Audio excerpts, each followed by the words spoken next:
Hello అండి, welcome back to our channel Bhanu recipes వీడియోలో Rayalaseema special మెంతి పప్పుని ఎలా ప్రిపేర్ చేసుకోవాలో చూపిస్తున్నా. మెంతి కూర కాకుండా మెంతి గింజలు అలానే ఎండుమిర్చి యూజ్ చేసి ప్రిపేర్ చేసే పప్పు ఇది. రెగ్యులర్గా ప్రిపేర్ చేసే పప్పు కన్నా ఈ పప్పు చాలా డిఫరెంట్గా అండ్ చాలా టేస్టీగా ఉంటుంది. ఎప్పుడూ ఒకే రకం కాకుండా ఒకసారి ఇలా కూడా పప్పును ట్రై చేయండి, తప్పకుండా మీకు నచ్చుతుంది. అలానే ప్రాసెస్ కూడా చాలా సింపుల్. సో ఇక లేట్ చేయకుండా ఈ మెంతి పప్పుని ఎలా ప్రిపేర్ చేసుకోవాలో చూసేద్దాం. ముందుగా స్టవ్ మీద ఒక ప్రెషర్ కుక్కర్ని పెట్టుకుని అందులోకి 2 టేబుల్ స్పూన్ వరకు ఆయిల్ని వేసుకోండి. ఆయిల్ కాస్త హీట్ అయిన తర్వాత ఇందులోకి 1/2 టీ స్పూన్ వరకు మెంతులు వేసుకోండి. మెంతులు మరీ ఎక్కువగా వేసేస్తే పప్పు అనేది చేదొచ్చేస్తుంది. అలానే ఇలా ఆయిల్లో మెంతులు ఫ్రై చేయడం వల్లనే ఈ పప్పుకు అనేది రుచి.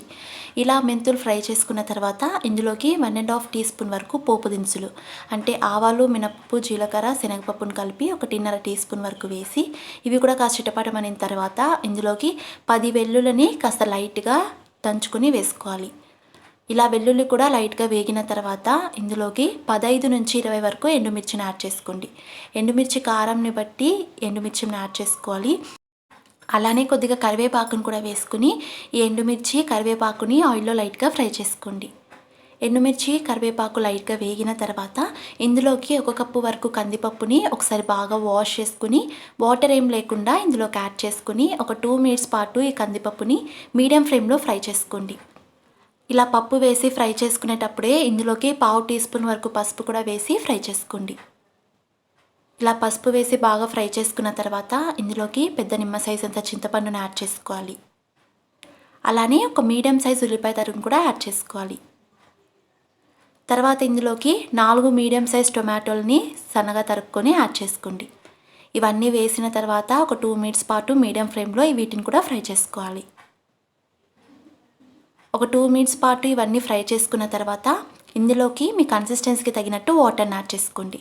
ఇక్కడైతే నేను 500 ml వరకు వాటర్ని యాడ్ చేస్తున్నా.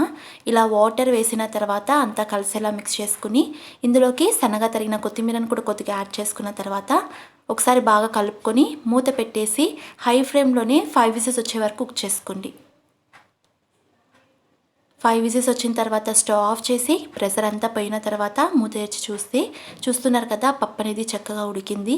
ఇప్పుడు ఇందులోకి మీ టేస్ట్కి తగినట్టు సాల్ట్ని యాడ్ చేసుకుని పప్పు గిత్తెతో మెత్తగా మ్యాష్ చేసుకోవాలి. ఇలా పప్పును ఎనిపేటప్పుడు ఇందులో ఏమైనా ఎక్స్ట్రా వాటర్ ఉంటే ఆ వాటర్ని ఒక బౌల్లోకి తీసేసి వీడియోలో చూపిస్తున్నట్టు ఇలా మెత్తగా పప్పును ఎనుపుకోవాలి.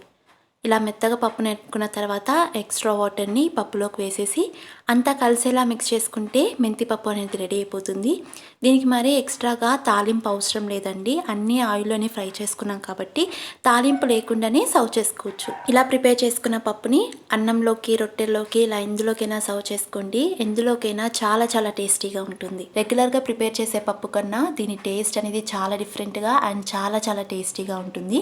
ఎప్పుడు ఒకేలా కాకుండా ఒకసారి ఇలా ట్రై చేయండి, తప్పకుండా నచ్చుతుంది.